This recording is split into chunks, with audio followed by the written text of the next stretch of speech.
All real solutions. We make the math real for you. Our topic for today is long division, one of those skills that's often forgotten. Before we jump into some examples, let's review some important vocabulary for division. When dividing, there are 3 key words we might hear. Given the example 20 divided by 5, we could have a problem look like a fraction, 20 over 5, the elementary school version of 20 division symbol 5, or our long division symbol of 20 divided by 5, and I've already got the answer up here, which is the quotient of 4. So our first word is going to be quotient. Q-O-T-N-T. Quotient, which is the answer to your division problem. Then we have 2 other values, 20 and 5. When we're dividing by something, say we're dividing by 5 or breaking into 5 parts, this is called the divisor. The number that we are breaking into parts or dividing is called the dividend.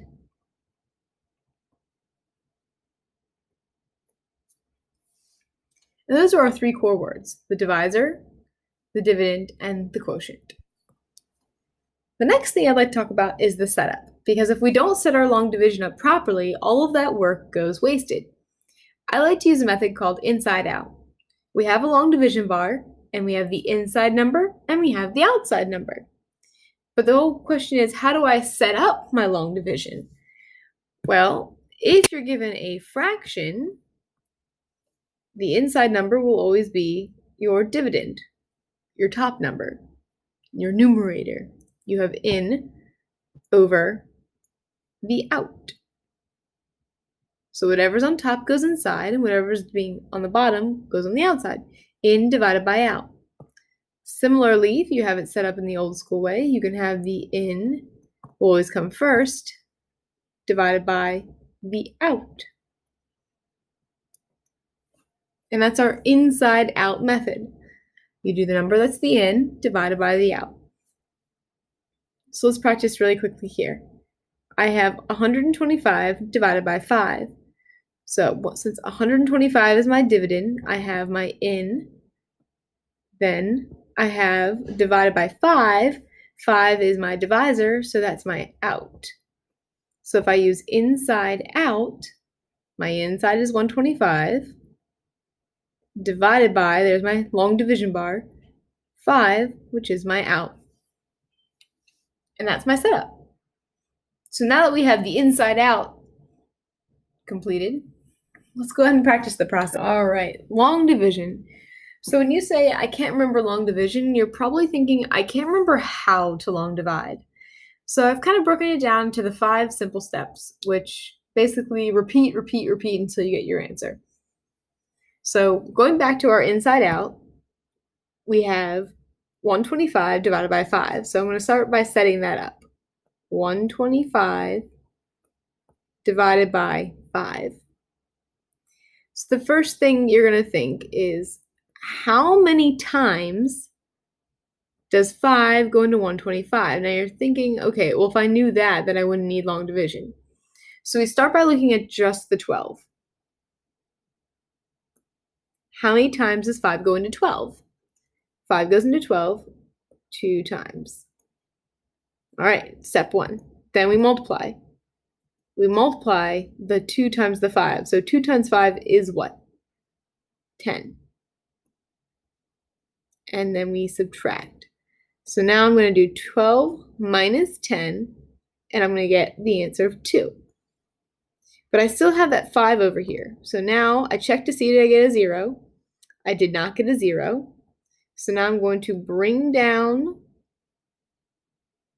my 5 next to my 2. Now I go back and I do the same thing again. How many times does 5 go into 25? 5 goes into 25 5 times. I multiply. 5 times 5 is 25. Then I subtract. 25 minus 5 is 0. So I check for a 0, I have a 0. That means I stop. I'm done. I have now divided out all of my parts. So the answer is 125 divided by 5 is 25. And that's it. A very lather, rinse, repeat kind of method. How many times? Multiply, subtract, check for a 0, bring it down. And that's our process. Well, now that we've got our process down, let's talk about some answer types. So not every long division problem will answer with a whole number. So when we don't get a whole number answer, we have to consider how we're going to answer the problem. So I'm going to take a different problem here and have 25 divided by 6. So remember, inside out, 25 divided by 6. 6 can't go into 2. Sometimes you might see kids put like a little X right there. So if you see that, that's okay. 6 can't go into 2, but 6 can go into 25 4 times. 6 times 4 is 24. We subtract, we now have 1 left over.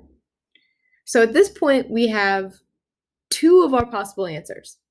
If we're using the remainder method, then we have the quotient of 4 with a remainder, we use a little r of 1.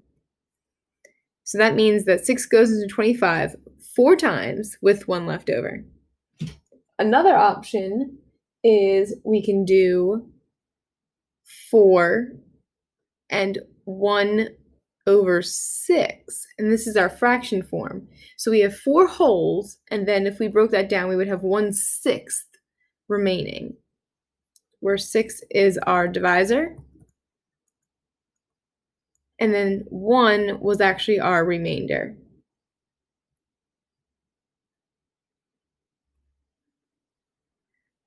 So if you had a remainder of 3, it would be 3/6. If you had a remainder of 5, it would be 5/6.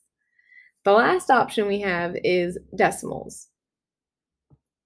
So in order to do decimals, we have to keep going.